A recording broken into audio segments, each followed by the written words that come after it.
HPI is on the move. Drones. These aerial robots are replacing manned planes.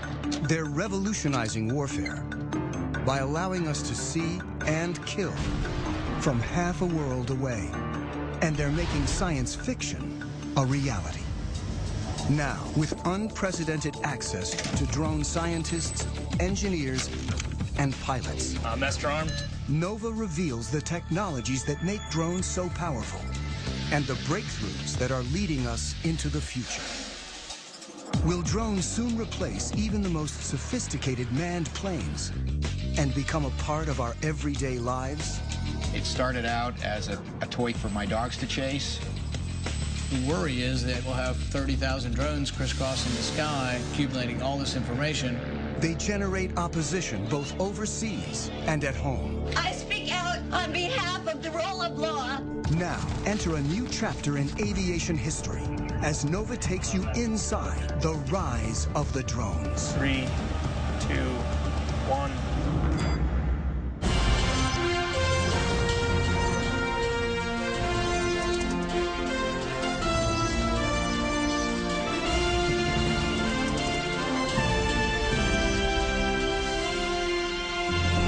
Major funding for NOVA is provided by the following. This is the ultimate melding of man and machine.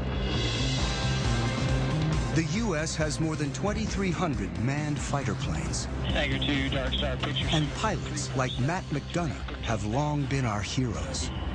The best fighter pilots that I've seen are the ones that can make a quick decision when things are happening very quickly.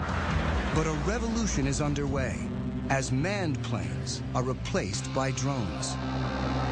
Are we approaching a time when movies like The Terminator become our reality? Oh God, these machines are starting to take over. A time when machines fly, think, and even kill on their own.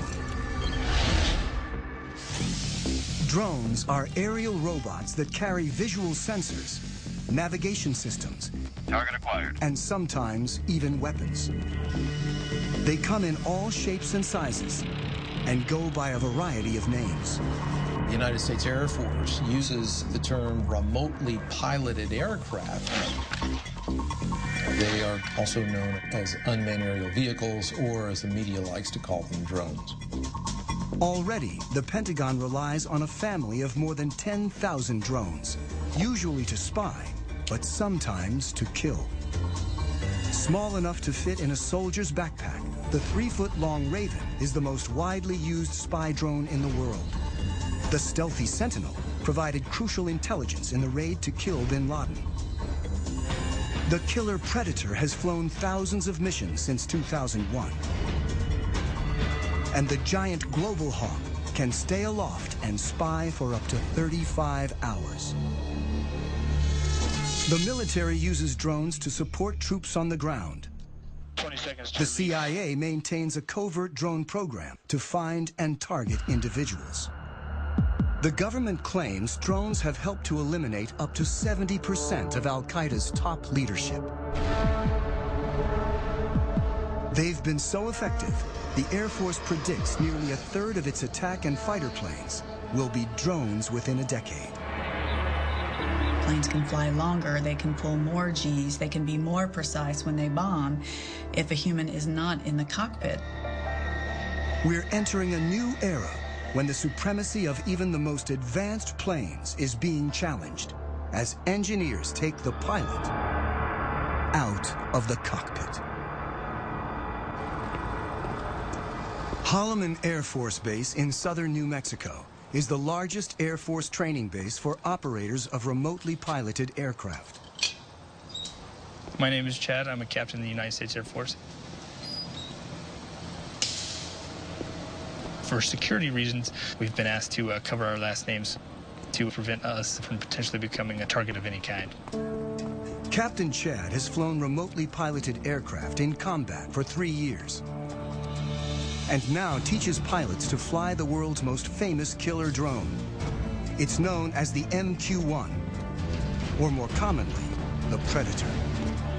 The Predator has changed warfare, but it's just a hint of what's to come. Where we are in terms of unmanned aerial vehicles is about the same place we were with biplanes right after World War I. We are at the very, very early stages of realizing what the potential of unmanned aerial vehicles are.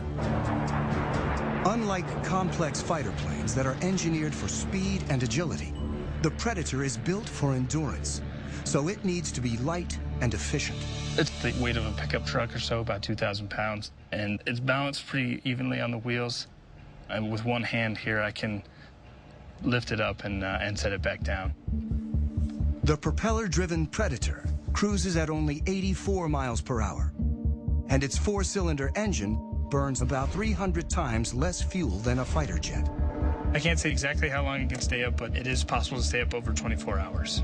A typical fighter plane can only fly for about 2 hours without refueling, and short, angled wings keep it fast and maneuverable. But the Predator hovers 5 miles up, often in uncontested airspace, and its long wings maximize lift. So as you can see, it's got some flex to it. With no pilot to protect, a remotely piloted aircraft is much lighter and simpler than a manned plane. On a fighter, the pilot's support equipment and ejection system alone weigh as much as a Predator, which in place of a cockpit has a satellite control system. It's essentially the brains of the aircraft. It gives us the ability to communicate, control, keep link with the aircraft, and navigate it. The Predator's sensor ball carries daylight and infrared cameras. We can easily make out people from 5-6 miles away. The sensor ball also guides the Predator's 2 Hellfire missiles. From right here, we fire the laser, and the laser spot hits the ground, and then once we fire the missile, this is the seeker, so this seeker will find that laser spot on the ground and travel to that spot, giving us a very precise capability of employing weapons. When conducting missions, remote pilots work out of small trailers on the ground. They control the Predator by satellite. This link is what makes it possible to take the human out of the cockpit and fly from virtually anywhere on the planet. It's tight, about the size of a normal shipping container. And a shift, it could be anywhere from 2 or 3 hours up to 8 or more hours, depending on the situation. From trailers like this, pilots of the Predator and its larger cousin, the Reaper, have killed thousands of individuals since 2001. In this clip from Iraq, a Predator pilot sees 2 insurgents firing mortars towards a coalition airbase. He tracks them and finally shoots. Flash. The pilot's role is to support troops on the ground and go after threats while trying to minimize civilian casualties. With such high stakes, pilots like Chad need ongoing training. Today, he'll be flying the Reaper in an exercise 50 miles away in the New Mexico desert. All right. Greg, you're going to be my HVI. I have a Shadow on station. He's going to be watching you. You're going to be on a group of former soldiers working for a company called Rally Point will run an exercise in which Chad will hunt down insurgents in a mock village. We'll strike you there. Once you die, stay there, drive 2 will play insurgents, and 1 will be a soldier on the ground communicating with Chad. About to take off now, so we're going to push the throttle up. And there we're up in the air. The training mission offers a rare glimpse into the mechanics of how the U.S. uses drones to support troops and prosecute its war on terror. The goal is to make it as realistic as possible so pilots can avoid mistakes when in battle. They should be checking in here probably in the next 20 minutes or so. It's going to be an MQ-9 Reaper. Check. If they're at 25,000 feet, which they generally work, we're not going to be able to see them at all. It takes about half an hour to reach the mock village.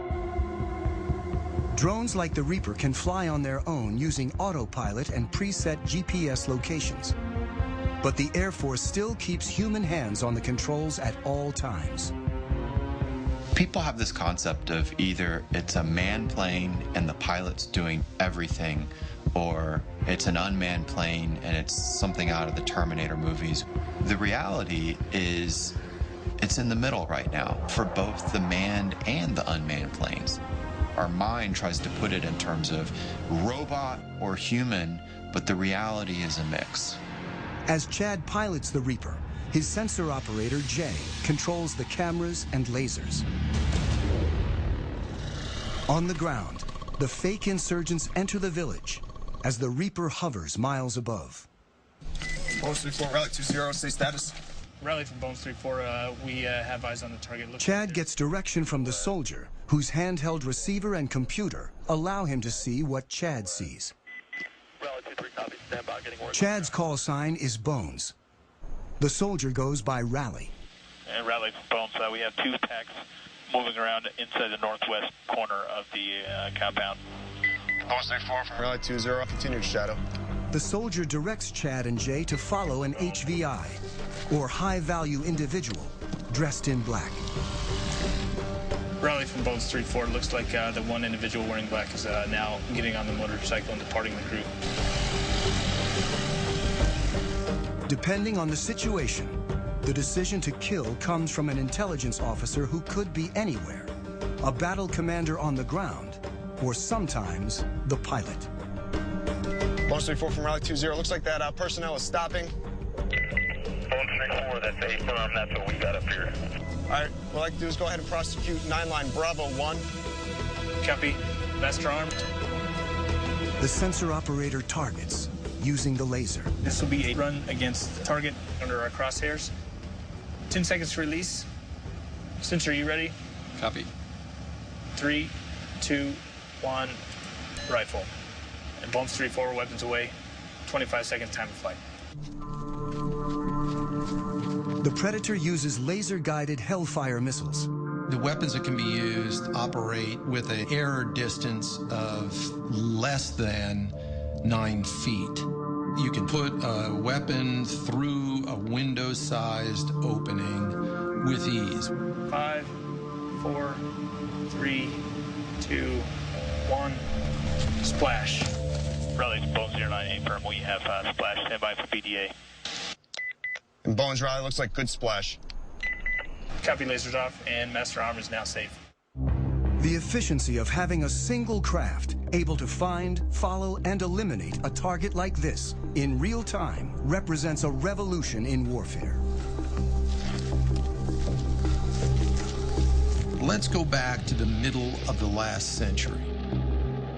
During World War II, it took on the order of months to assemble intelligence from a variety of different sources, whether it be airborne, on the ground, to assimilate that information and then determine what targets might be hit. Then it took hundreds of aircraft and literally thousands of bombs to go out and attack a target using that information that had been developed over a period of months.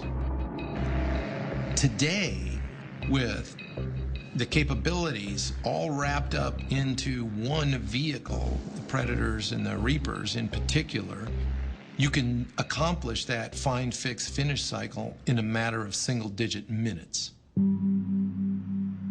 Before the Predator, the military had to design separate aircraft for intelligence gathering and attack. Reconnaissance was key, and after World War II, engineers built ultra-sophisticated spy planes. They went faster and higher than ever before to make sure the pilots and the information they gathered didn't fall into enemy hands. The SR-71 was triple sonic. In other words, it'd go over Mach 3. Max recorded altitude was 85,200 some feet. And there's several of us that have gone higher than that. Pilot Tony Bavacqua is one of a select group of men to fly the SR-71, a titanium spy plane built during the height of the Cold War that could take photos of the ground with 12-inch resolution from 90,000 feet. Literally faster than a rifle bullet. Even missiles were too slow to catch it. I was the first person in the SR-71 get shot at, and it was over Hanoi. You got an airplane that's going 2,300 miles an hour, and it's very, very difficult to even come close. They figure that the missile exploded about a mile below me, and we're in and out of there in no time. Thank God. The cost of such speed was that the SR-71 needed to be refueled every 2 hours. But there was a slower alternative called the U-2. Bavacqua is one of only 12 pilots to have flown both operationally. I was very proud of being a U-2 pilot because of what we have done and what we're still doing.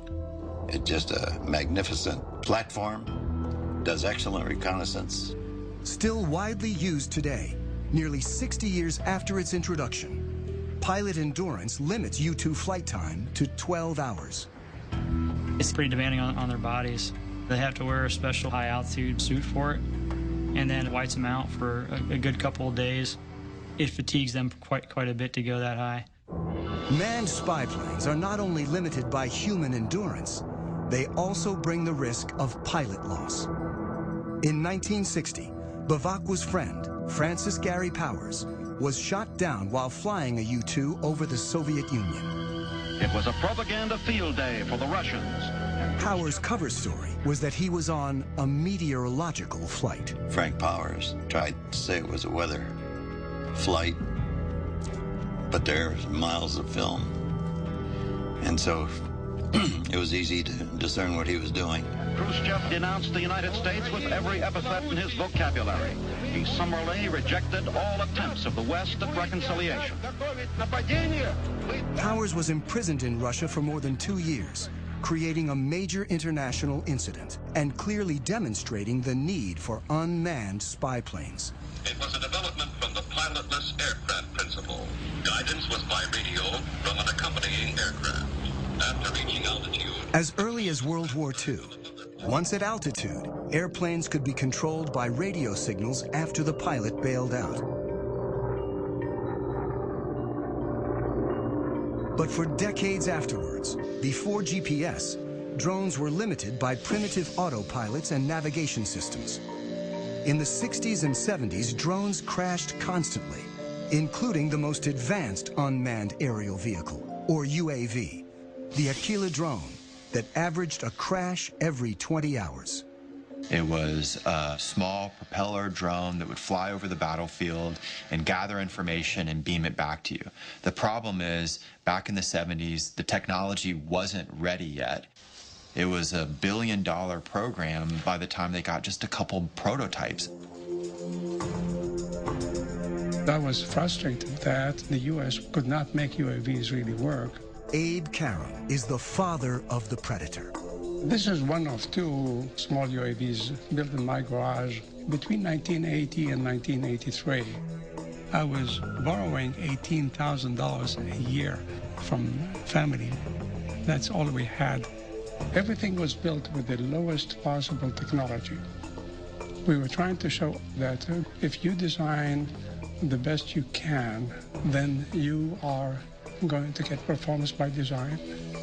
On his first prototype, the Albatross, Karam placed the engine and propeller in the rear so they wouldn't interfere with the delicate sensors up front.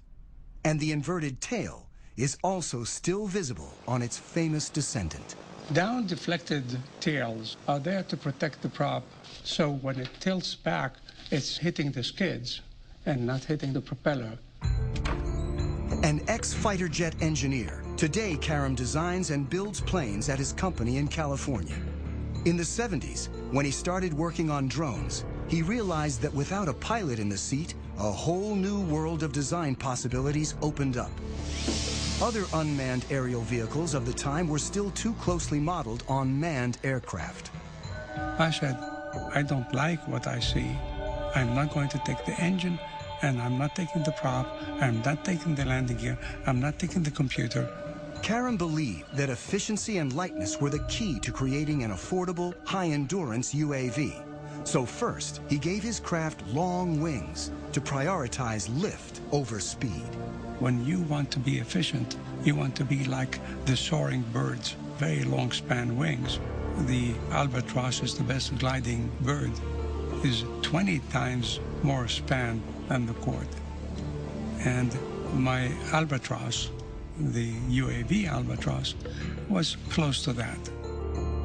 Karam built the Albatross from scratch in his garage. He modified a go-kart engine to burn only 1/10 of a gallon of fuel an hour, and Albatross soon evolved into Amber, a 15-foot-long, 28-foot span UAV with 38-hour endurance. Karam relied on seed money from DARPA, the Defense Advanced Research Projects Agency. Its early investments in artificial intelligence and other technologies led to countless civilian uses and made modern UAVs possible. In the 1970s and 1980s, with significant DARPA impetus and some DARPA funding, a variety of new technologies emerged, including the Global Positioning System, long-range data links, lightweight computer equipment, and composite materials, as well as satellite communications and digital flight controls. The Albatross, the Amber, were the harbingers of the modern era of UAVs.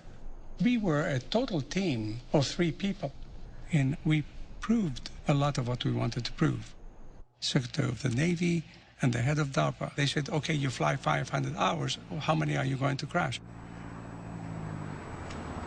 We ended up not crashing any in the 500 hours we did for the military.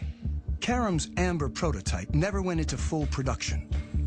But after a number of incarnations, by the mid-90s, his design became known as the Predator. Do not handle the missile by the strakes, wings, fins, seeker head, rocket motor, nozzle seal, umbilical connector housing during loading to prevent damage to equipment and or injury to personnel. My UAVs were not meant to be armed. It was really built for the Cold War, when we had the big tactical challenge with so much artillery on their side, so much artillery on our side. Ready? With 2 large armies facing off, UAVs could be used for espionage, but not attack. Then, after 9/11, America started targeting individuals. Now we are fighting non-state enemies, so it starts making sense to arm the UAV, which is not my intention in the beginning. In October 2001, an armed Predator changed warfare forever. I was the commander of the air operations against Afghanistan, where we actually used, for the first time, a weapon off the MQ-1 Predator. The advantages were enormous, order of magnitude beyond where remotely piloted vehicles had been just 10 years prior in Desert Storm. Since this initial strike, drones have proven so effective that the Air Force is now training more remote pilots than manned fighter and bomber pilots combined. So, playing on the scenario? At Holloman Air Force Base in New Mexico, instructor Major Jason teaches this new generation of pilots. Adam 03, loud and clear. The stakes are high when operational, so they begin on video simulators. He invents practice scenarios, programmed using Xbox video game controllers. Adam 09 from Viking 01, you're cleared hot. Stuff that we can't do in the real plane, I can do anything here, because the world's whatever I want it to be. 3, 2, 1, rifle. It's a controlled environment, and we want them to learn here, so that way when they do go operational, you know, they've already made all those mistakes. Pilot, it doesn't look like I ever turned the laser on, so I don't know where the missile went. How did that happen? If that would have happened in real world, that'd be a really, really bad day. Unlike fighter pilots who train for a minimum of 2 years, remote pilots learn to fly their increasingly automated drones in less than 1. The FAA did a study recently that showed that pilots with real flight experience in manned aircraft are actually worse UAV pilots than those that have no flight experience and really come in off the street. You actually bring in a skill set that you don't need and a set of expectancies that you shouldn't have when you're flying a UAV if you came from a manned aircraft. So the Air Force is taking officers off the street with no flight training and putting them through the program, and they've been very successful. They come here, they never went to pilot training like I did. They're here for a few months, and then they have to go operational, so it happens real fast. Adam 09, rifle, time of flight, 15 seconds. And when pilots go operational, despite being half a world away from the action, it all feels very real. Mike's throwing copy splash. It's not like a video game at all. There's no reset button, there's no, there's no turning it off. In real strikes, like this one in Iraq, technology actually allows drone pilots to see more than manned pilots ever have. Because we have such a long loiter time, there's potential to have eyes on the target that we are going to blow up for hours ahead of time. Then we employ on it, strike the target.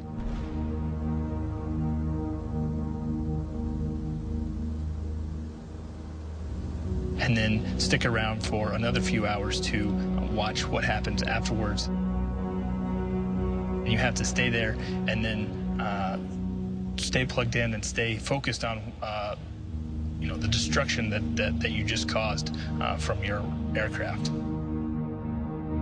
In 2012 alone, the U.S. carried out hundreds of drone strikes across 4 countries.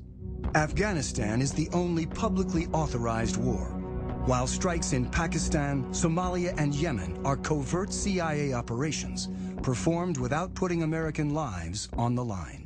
The technology has enabled us to set aside some of the risk factors of sending a pilot in harm's way. So it's meant that we've conducted a lot more strikes that would have been more problematic if we were using manned systems.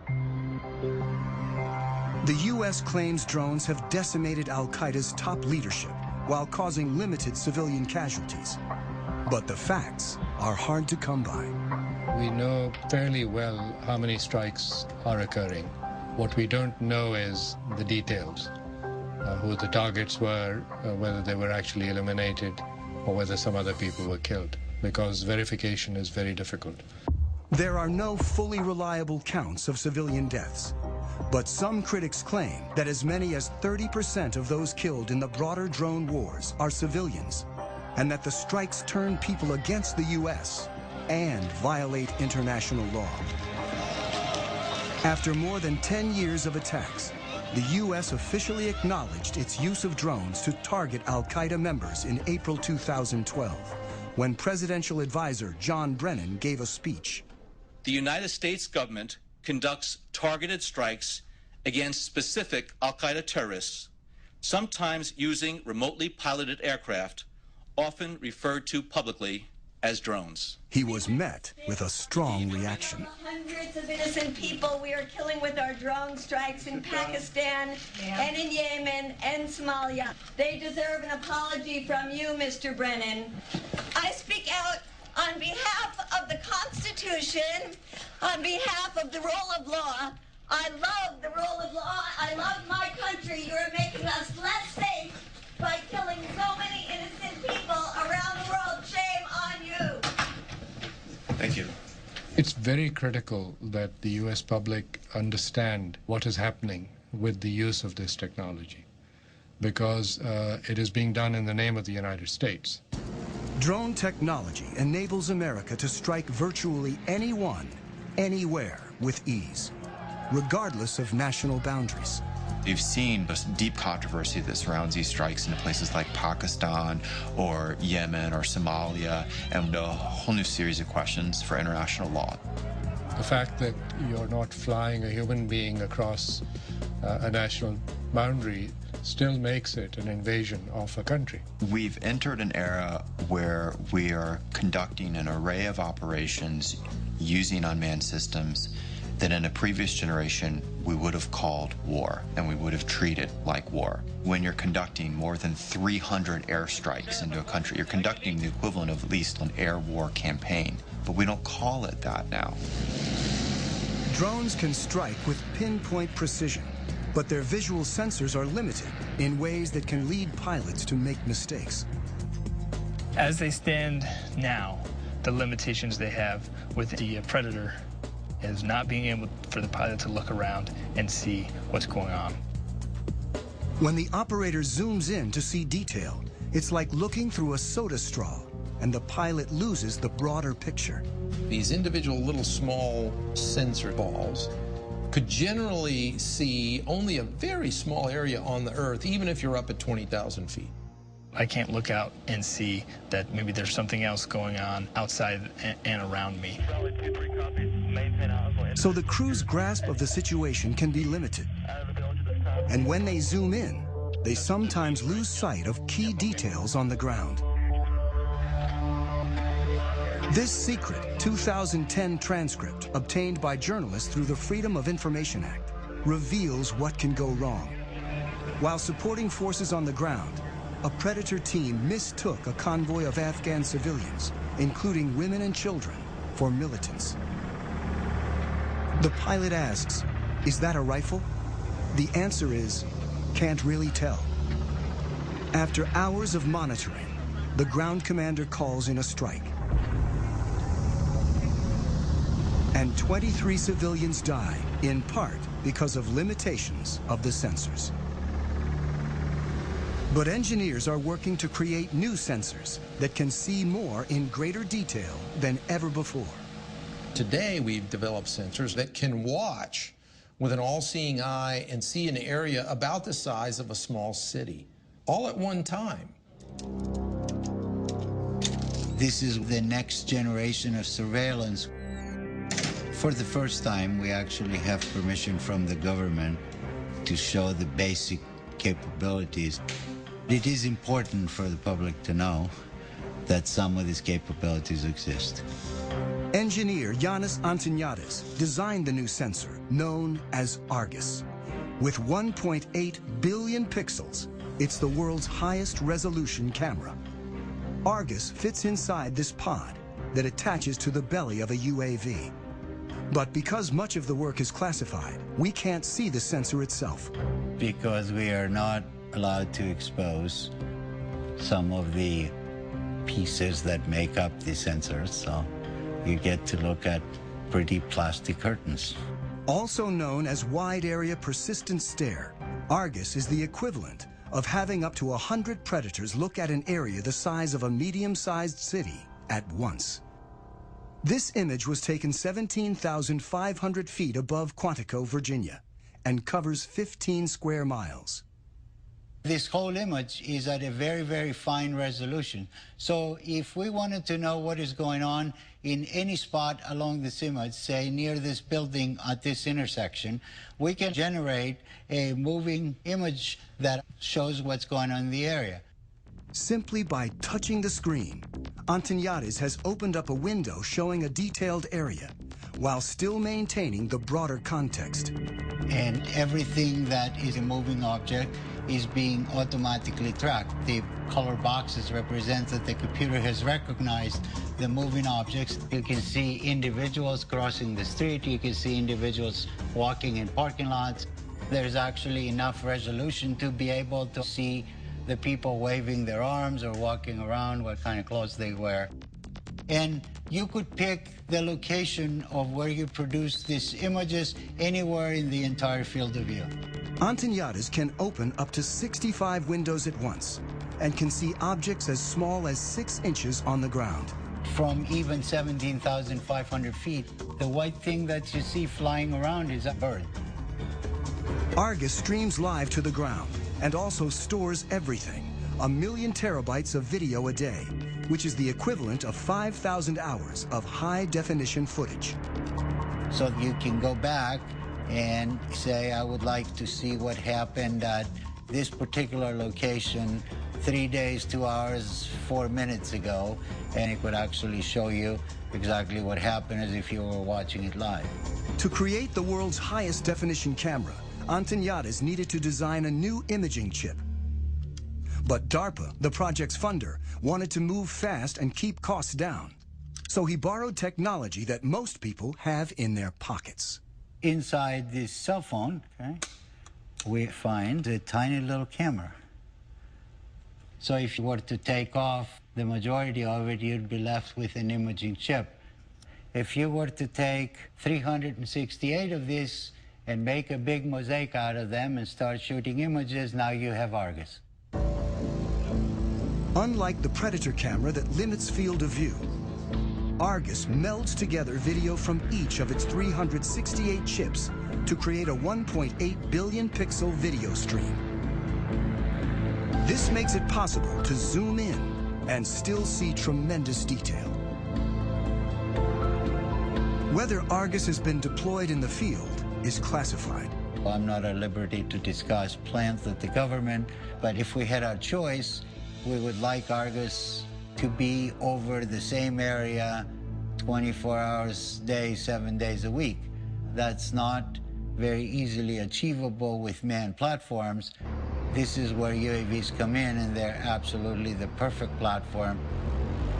Argus may be mounted on an armed UAV like the Predator, a long-range platform like the giant Global Hawk, or a development craft called the Solar Eagle that may someday stay aloft for years at a time.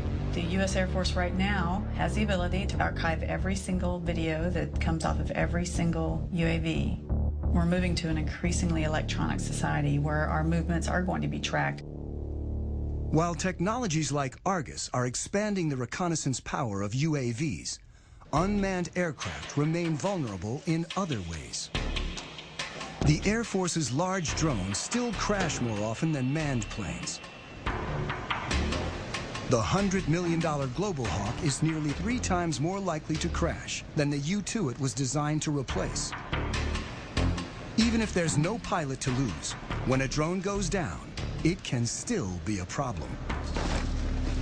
It doesn't take a thermonuclear brain surgeon to figure out that if you are operating a highly advanced, technologically capable system, that you'd prefer not for it to fall into adversary hands.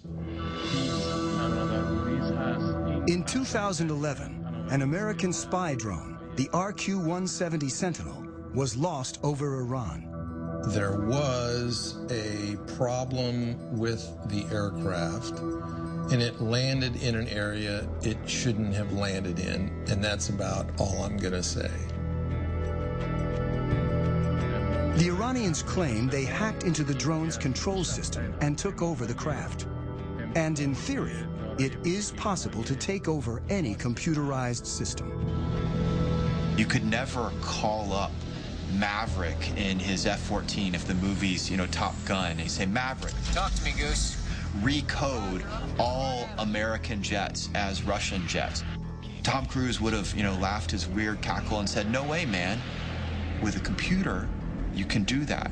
Either jam it or even more so, co-opt its operations. And it's a whole new era in war. Opens up a lot of new possibilities and, of course, huge new dangers to think about. Why the Sentinel went down remains classified. But experts point out that drones often crash for very basic reasons.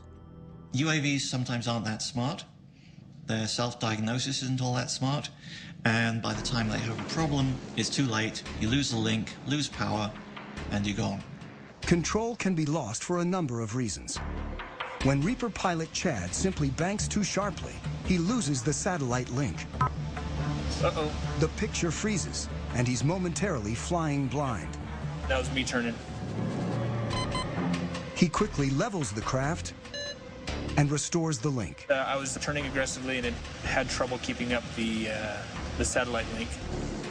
There is a degree of vulnerability involved with remotely piloted aircraft that have a command link, or they're actually operated by operators, that you can overcome by having a human in the cockpit. Dark Star, football.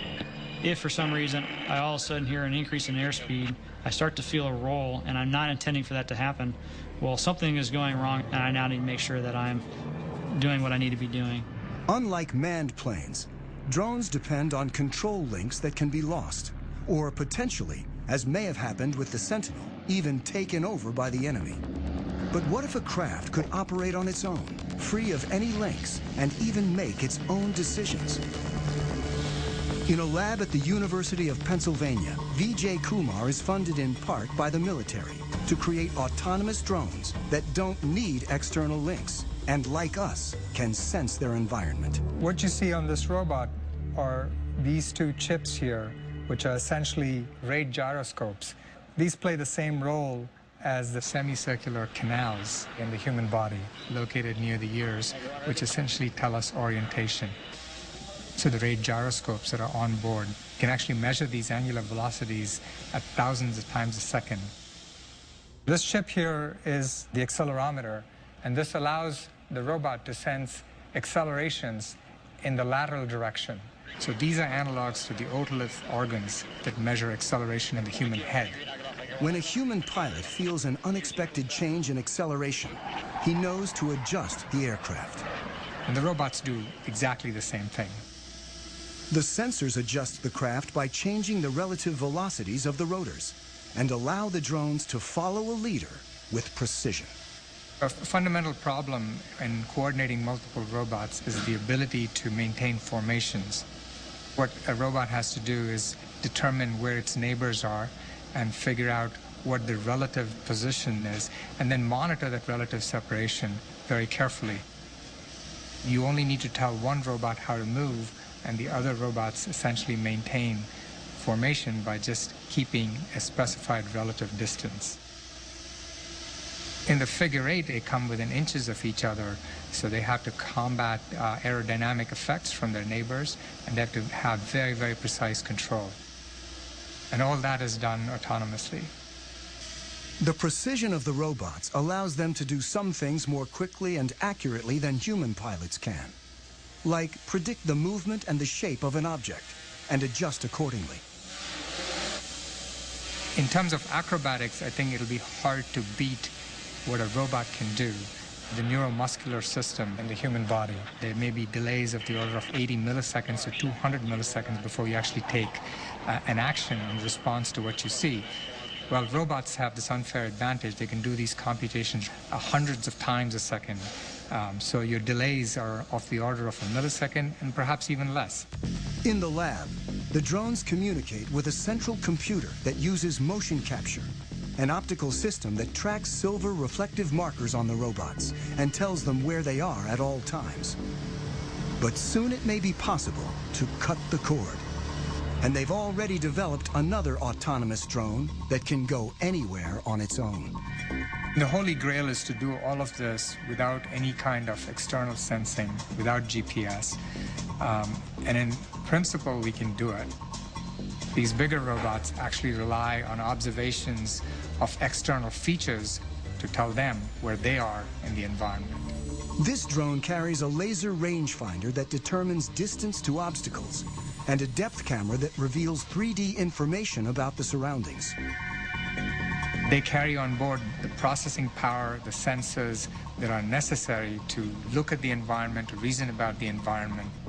So they can take their relative location and the location of the features to build a three-dimensional map. Well, I'd like to see this technology being used for humanitarian purposes. Imagine there's a 911 call from the building. I think we'll soon have the technology that enables, let's say, 20 UAVs to just swoop through the building and within a minute find out who's in each room and then communicate that to firefighters who are waiting outside. But any technology that you develop, there are always people who are going to use it in ways that the designer never intended them to be used. And the key components of drone technology are already available to virtually anyone. Over there. I got into the hobby about 4 years ago. It started out as a toy for my dogs to chase. I'm pretty obsessed with the hobby. I am currently single, have been for 30 years. No kids. I just live here with my 3 dogs, and I get to spend nearly every night and every weekend working on these things. Corey Brixon of Orange County, California, is one of tens of thousands of drone hobbyists across the country.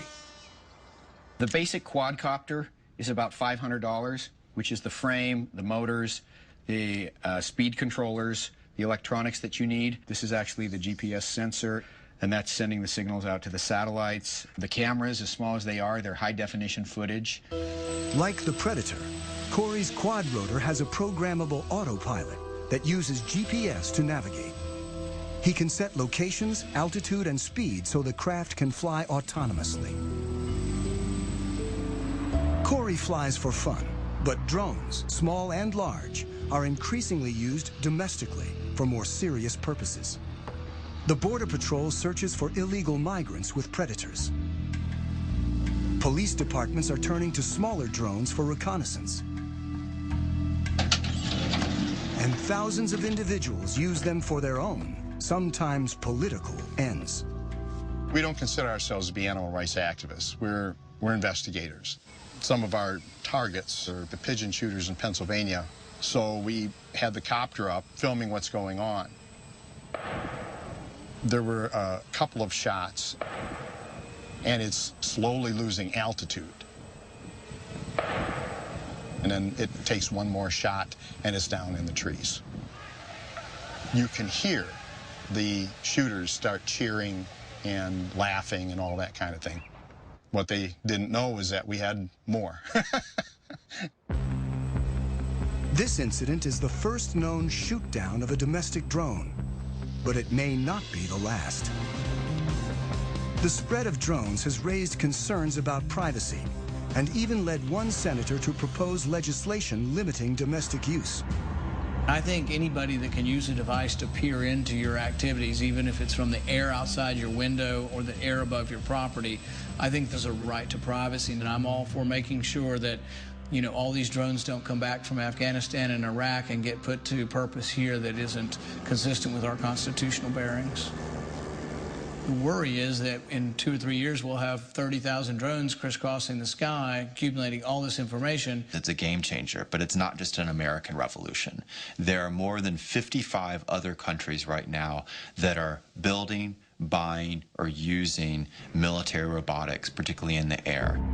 Iran recently announced it has its own armed drone with a range of over 1,000 miles. It's not known whether any of the technology was adopted from the lost U.S. Sentinel.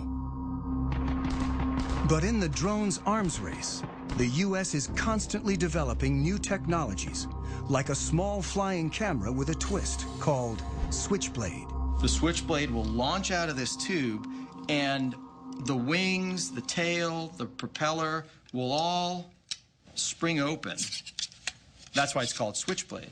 And so when the operator finds the target by looking into the viewing screen, he'll then send a command to the Switchblade that'll enable the Switchblade to basically hone in on that target and detonate its explosive charge upon contact. It's a tool that our customers are very excited about, and it's a tool we think will protect our forces and help save innocent lives. Switchblade's already been deployed, and a killer drone that may someday replace a manned fighter is on the horizon. And it's really about a decade ago, some folks got together and they said, what if we want to put unmanned aircraft on an aircraft carrier? How do we do that? This X-47B prototype is the world's first tailless fighter-sized drone.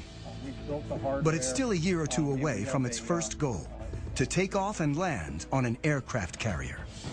We're maturing the technology required to take this unmanned vehicle to land on the flight deck autonomously.